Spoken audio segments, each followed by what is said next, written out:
مسله اسبال الازار مستقله مسله ده په شریعت کې د رسول الله صلی الله علیه وسلم راوړل شوی قانون کې دا مستقله مسله ده چې د جامو یا د لم یا د پرتوب دا پنسي دا د ګیټونو اوچتوب دا په شریعت کې مستقله مسله ده د خلکو دغه طرف ته د پام نه او خاص کر د ګناه د خلکو نه پروژه کې دغه باندې احادیث ډېر زیات دي او د فقهاو عبارات دي خدای نه څه مختصر خبرې ابو جری جابر ابن سلیم رضی الله تعالی عنہ دغه روایت دی دی وی چې ما یو کس ولیدو چې داغه د طرف ته خلکو ډېره زیاته توجه ورکړي د اسلام نور د مخکې د دې بیا اسلام راو او خلکو دا خبره اوریدا او چې څنګه به اوریدا نو فورا بیا خبره منله د هغې دعات او تابعداري وکړي وی ما د چا نه تاسو چې دا هستی څوک ده ما ته وفرمایي چې دا نبی کریم صلی الله علیه وسلم نو رسول الله صلی الله علیه وسلم د اسلام نور او رسول الله صلی الله علیه وسلم خلکو ته دا خبره کوله رسول الله صلی الله علیه وسلم فرمایل چې خپلې پنسي دا اوچتې تر نیمې باندې پورې دې پورې چې دا نیم کې دا دې نه والا تر دې پورې تر نیمې پورې اوچتې کوي رسول الله صلی الله علیه وسلم کو فرمایي او که چېرته دومره نشي کولی نو دومره وره خبردار دومره وره چې دا ګیټې پټې نشي ځکه چې دا د تکبر کوونکو نښه دومره وره خبردار چې دا ګیټې پټې نشي ورنه دا د تکبر کوونکو نښه ده ابو داود شریف کې حدیث دی دویم جلد کې کتاب اللباس که څوک یې ګوري بیا ځینې وخت خلکو شکونه وي نوي جنرال او نوي دودې وي نوې مسلې راځي نوې دا زړې مسلې د ابو داود شریف ډېر پخوا لیکلي رسول الله صلی الله علیه وسلم حدیث مبارک ہے ابو داود شریف کے 210 نمبر صفحہ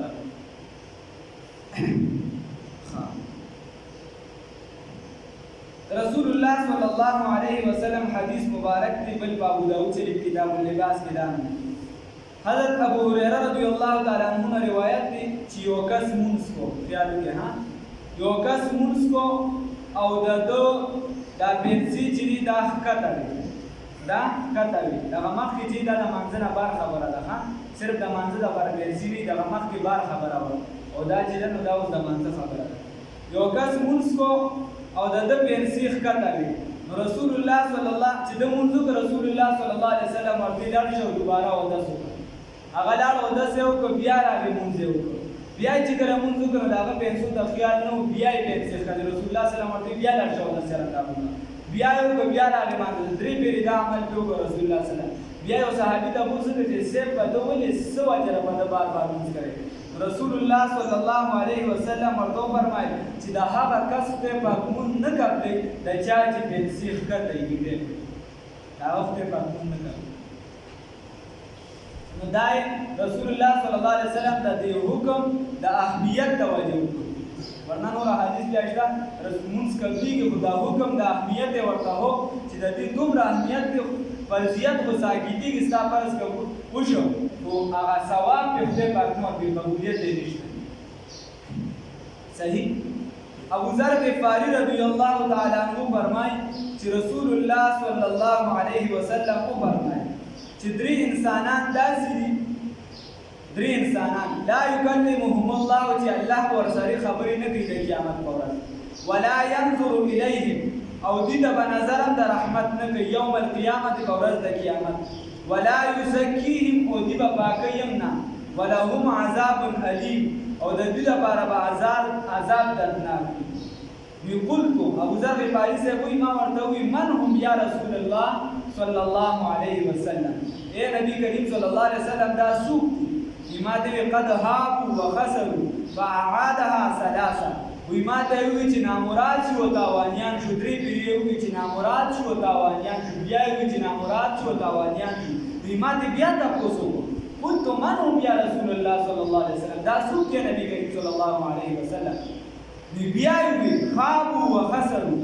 تاوانیان شو نامراد شو وی بیا وی قال المسبل والمنان والمنفق سلعة بالخلف الكاذب او الفاجر. وی راته وی رسول الله صلی الله علیه وسلم چې یو هغه کس چې هغه په دروغه قسمونه خوري، په دروغه قسمونه خوري، نو خدای پاک ورسره د نظر د رحمت په نظر به ورته ګوري، خبرې به ورسره نه کوي خدای پاک، او دې له به پاکوي نه. دویم نمبر هغه بنده چې چا سره احسان وکړي دي ورته بیا خپل احسان یادوي. خلک یادوي داسې بلا خلک په معاشره کې په ملګرو کې وي، په خبرو د هر چا خپل انداز دی، بیا څوک به درته په جګړه کې یادوي، څوک به درته په ګپ کې یادوي، څوک به درته مختلفې طریقې د هر چا. نو چې څوک خپل احسانات خلکو ته یادوي، احسان وکړي چا سره هغه یادوي، نو دې ته خدای پاک دغه عمل کوي. او دریم نمبر چې کوم کس دی چې دی پنسي چې دی دا لاندې کوي. علامه ابن حجر اسقلانی رحمت الله علیه او صاحب د بذل المجهود دی بیا د دې په وضاحت کې لیکي، وی بعض خلک دا وایي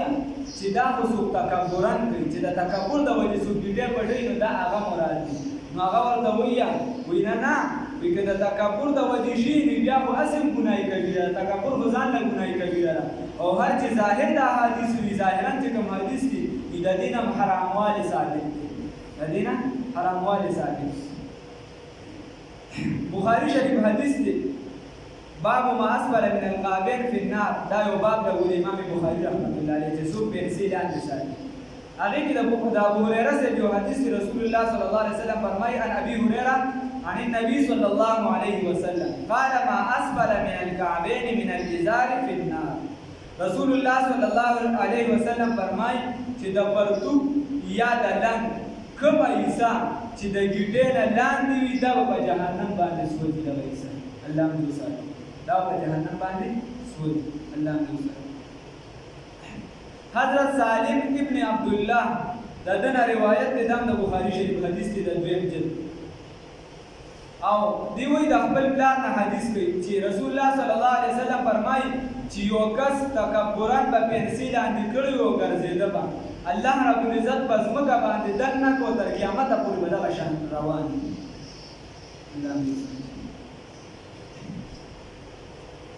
امام شافعي رحمت الله علیه فرمایي وی د دې نه دا خبره ثابته شوه چې دا په مانځه کې هم چې دی جایز نه دي دا پنسي ښکته کول، او د مانځه نه بهر هم چې دی جایز نه دي.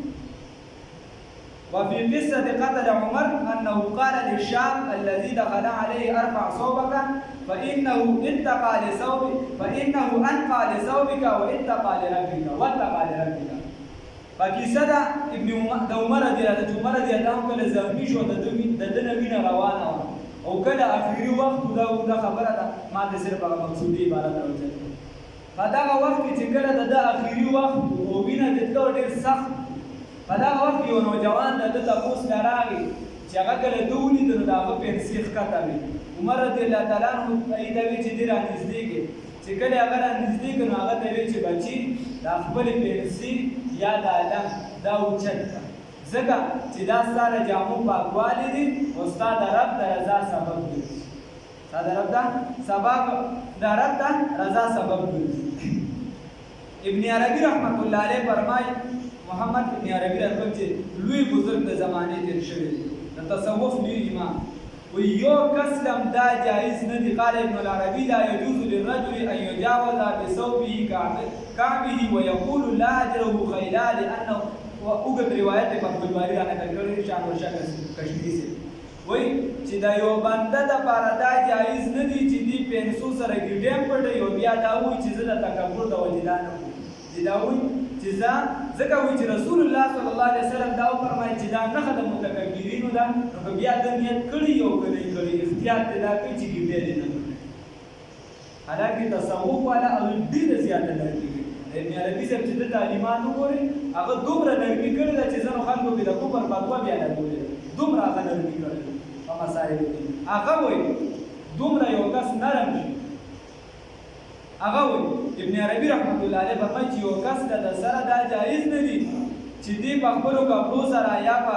د لنګ وغیره چې هر څه وي په هغې سره چې دی دا ګیټې پټې کړي بیا وایي چې دا ما د تکبر د وجې نه دي کړي، ځکه وایي احادیث چې دي دا لفظاً وارد دي، دې کې لفظاً منع شوې ده. نو خلاصه د کلام دا شوه چې دا کپړه دا د مونځ او د مون نه علاوه شو دواړو سره لازمي شو مسلمان نه دا پکار دي. سفیان ابن سهیل د دو صادر رسول الله صلی الله علیه وسلم اونې صدا د صادر متعلق دی راغلی چې دا سیمونی سیو پاټونه کوي او رواني کړي یو خو او یو کړي بل خو او شاخه ته هیزي راځي. رسول الله صلی الله علیه وسلم د صادر دا سیمونی سیو او ورته ویا وی ایسو بیان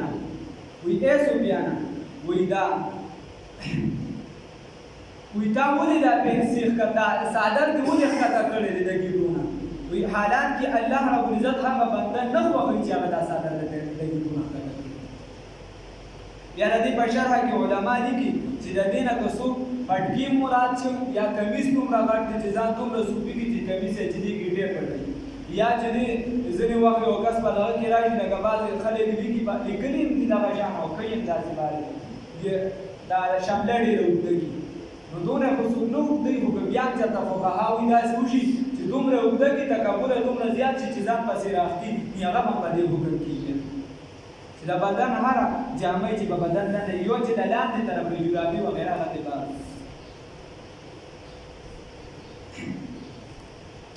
او امام احمد رحمت الله علیه چې د مسلک دوی امام دی داغه کتاب د احادیثو جلد 19 نمبر کې هغه په مسند احمد کې وی ورویا احمد عن انس عن رسول الله صلی الله علیه وسلم قال الازار الى نصف الساق والى الكعبين لا خير في اسفل من ذلك. هغه وی انس رضی الله عنه بن روایت کې چې ما دا انس وی چې رسول الله صلی الله علیه وسلم فرمایي چې دا یا دا پرتوګ دا چې دا د نیمه باندې پورې دی او بیا که چېرته انسان پرې دی چې تر ګیډې پورې شي د دې نه لاندې دې ته حق نشته چې دا د دې نه لاندې دې ته دا حق نشته. او وجه بیا دلیل الفالحین والا دا لیکي هغه وایي چې په کوم ځای کې دا ګناه عامه شي نو دوه سزاګانې به عامې شي. یو دا چې د دغه خلکو نه خدای پاک خوبې والا صفتونه وباسي دا سره دا پکې د ضلالت صفتونه سوا کېږي او خوبیانې به ترې وکېږي. او بل به دا وشي چې دغه شعر چې دی دا به اجتماعي ترقي به ورو د خلکو به لاندې ترقي به بیا نه کړي.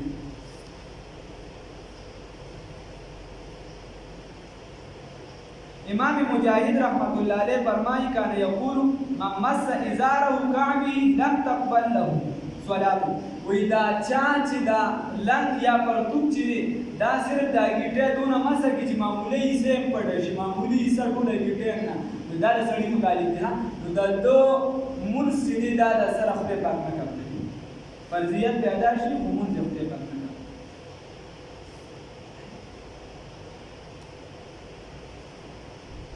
او وی ابن عمر رضی الله تعالی عنهما ته چې دی یو کس تیر شو او هغه د بشان ګیټه چې دا پټې کړې ابن عمر صاحب چې راټینګ هغه راټینګ هغه ورته وی چې شفیع اے ظالما دا ګیټه د ښکارا کا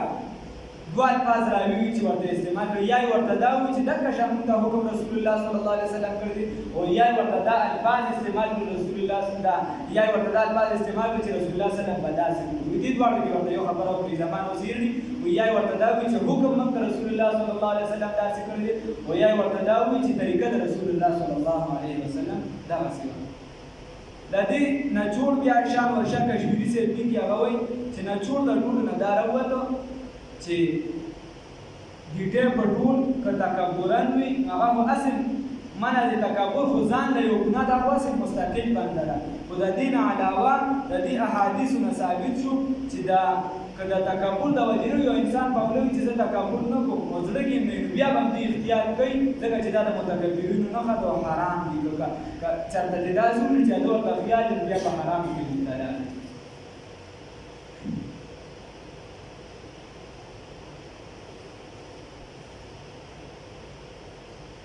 بیا د حذیفه رضی الله تعالی عنہ نسائی شریف داتری کتاب خو درته ما داسې یاد کړ چې د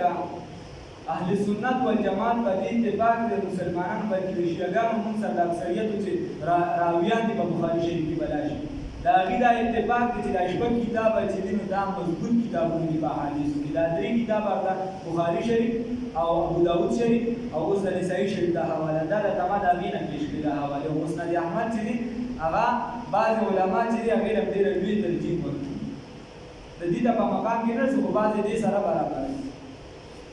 او بیا د مسلک نو امام دی او حدیث کو صحیح دی حدیث سره برابر نشي حدیث بیا هم صحیح دی د کتاب سره برابر نشي او حدیث چې مضبوط دی د دې برابر دی حدیث بیا هم د دې برابر حذیفه رضی الله تعالی عنہ روایت کې چې رسول الله صلی الله علیه وسلم فرمود الازار الى انصاف الساقين والعدلة قال أبيت فأسفل قال أبيت